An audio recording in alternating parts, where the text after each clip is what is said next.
Hi, my name is Kaitlyn Daley, and today I'll be talking to you about the Seneca Falls Convention that occurred in 1848. Before I talk about the event itself, I would like to give a little bit of background. Throughout history, women have been unequal to men. Even today, women face inequalities in society.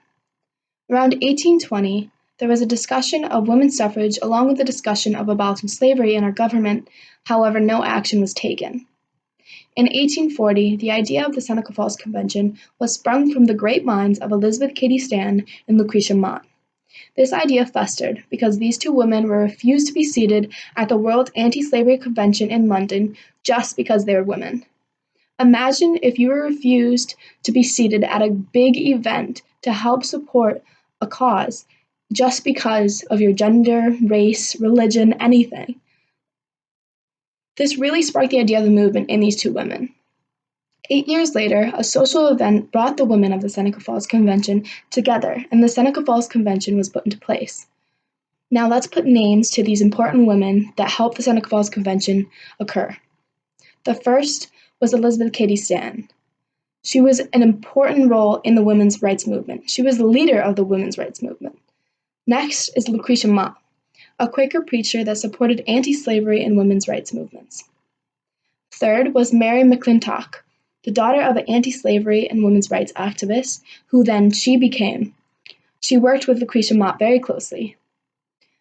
The fourth was Martha Coffin Wright. This was Lucretia Mott's sister. She supported women's rights and was an abolitionist as well, who ran a station in the Underground Railroad. Fifth was Jane Hunt, a Quaker activist who was also related to Mary McClintock. This meeting was held from July 19th to the 20th in 1848 in the Wesleyan Chapel in Seneca Falls, New York, not far from where we are. 300 people showed up. During this meeting, they proposed the Declaration of Sentiments, and this was basically the Seneca Falls Convention's manifesto.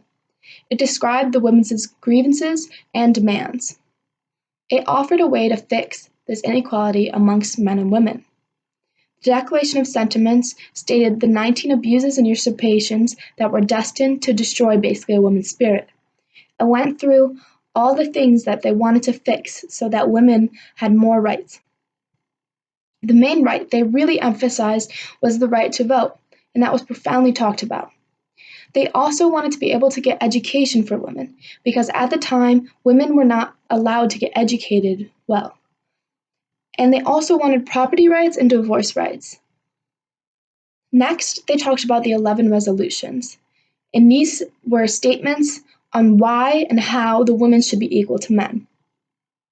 During this whole convention, it was mostly about the women's rights movement, but they also had a guest speaker, Frederick Douglass, who shared his ideas on abolishing slavery and how the abolitionist movement was occurring. Both these movements were very important during this time and very profound throughout the whole nation. Now, 2 weeks later, the Seneca Falls Convention reconvened in Rochester, New York, to reaffirm the movement's goals with a larger audience. In the following years, the convention's leaders continued to campaign for women's rights at a statewide and national events. The reaction of the Seneca Falls Convention was right and left. Newspapers covered stories for and against women's rights. Many were skeptical about giving women the right to vote, but if Americans believed in the Constitution, then women should be able to attain equal rights. After 72 long, hard years of fighting, in 1920, women finally earned the right to vote. All those years they fought for their rights, and those women who started the movement did not even get to witness the first women being able to vote. The women's rights movement is a long and grueling movement, just like any other equality movement in the United States. Many people still fight for equality, and women even still fight for equality today. Recently, the largely known fight for women's equality is the USA women's soccer national team, where they were fighting for equal wages with the men's USA national soccer team. Now, women still fight today, just like many other minority groups in the United States. And it's crazy to me that people are still fighting for equality because our Constitution says that everyone is equal.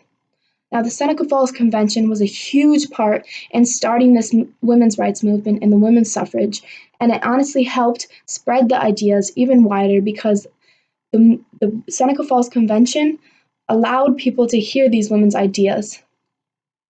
Thank you.